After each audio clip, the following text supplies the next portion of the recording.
কিন্তু কাজ শিখা বিদেশ যাইতে চাইলে কেমনে যাইবো? গ্রামের লোকজন তো এসব কিছুই বোঝে না।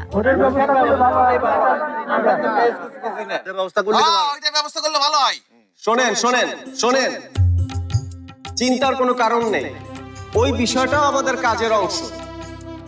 আমরা আপনাদের কারিগরি শিক্ষার পাশাপাশি বিদেশি ভাষা শিখাবো, পাসপোর্ট এবং ভিসার খুঁটিনাটি বিষয় সম্পর্কে জানাবো, যাতে এই কাজের জন্য আপনাদের আর কারো কাছে যেতে না হয়। বিদেশ যাওয়ার ক্ষেত্রে নিজেদের কাজগুলো আপনারা নিজেরাই গুছিয়ে নিতে পারবেন। এখন আপনারা বলেন, এই বিষয়ে আপনারা কি আমার সাথে থাকবেন?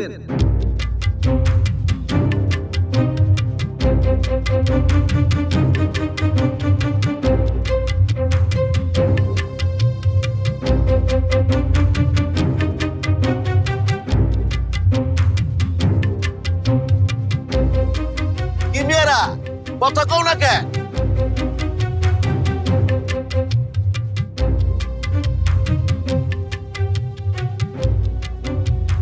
আপনি আপনি কিছু বলবেন? আপনি কেন আগে আইলেন না? আপনি যদি তখন আইতেন আমার সাওয়ালটারে হারাইতে হইতো না। আপনার ছেলের কি হয়েছিল? দালালের খপ্পরে পড়ে বিদেশে গেছিল, গেলেই নাকি টাকা।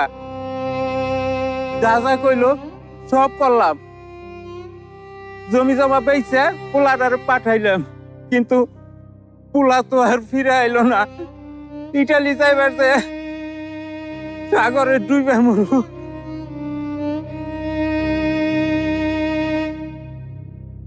আমার পোলার লাশটাও ফিরে পাইলাম না।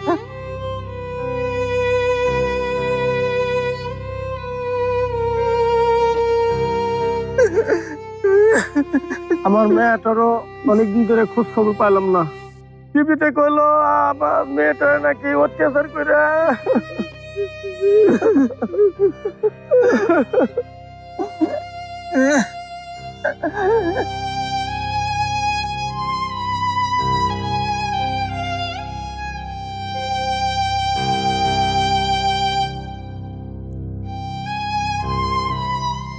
আমি জানি আমি দেরি করে ফেলেছি, আর এই জন্য আমি দুঃখিত, কিন্তু আমি আপনাদের কথা দিচ্ছি, আমি আপনাদের কাছে ওয়াদা করছি, এরপর থেকে এই মোহনপুর গ্রামে আর কারো সাথে আমি এমনটা হতে দিব না।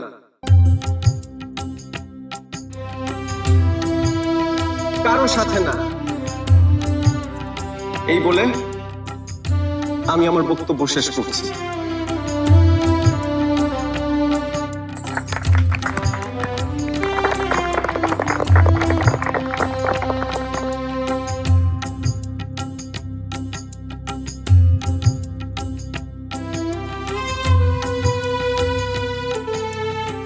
প্রিয় এলাকাবাসী, এখন আপনাদের সামনে বক্তব্য রাখবেন অত্র এলাকার হবু চেয়ারম্যান প্রাণপ্রিয় সুলতান মেম্বার।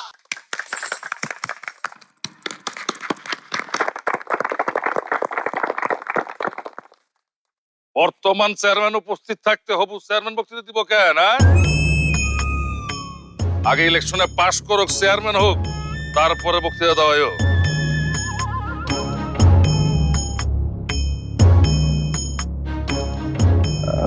উনি চেয়ারম্যান? আদম পাশের কারি বাপ। ওইখানে দাঁড়াও স্যার।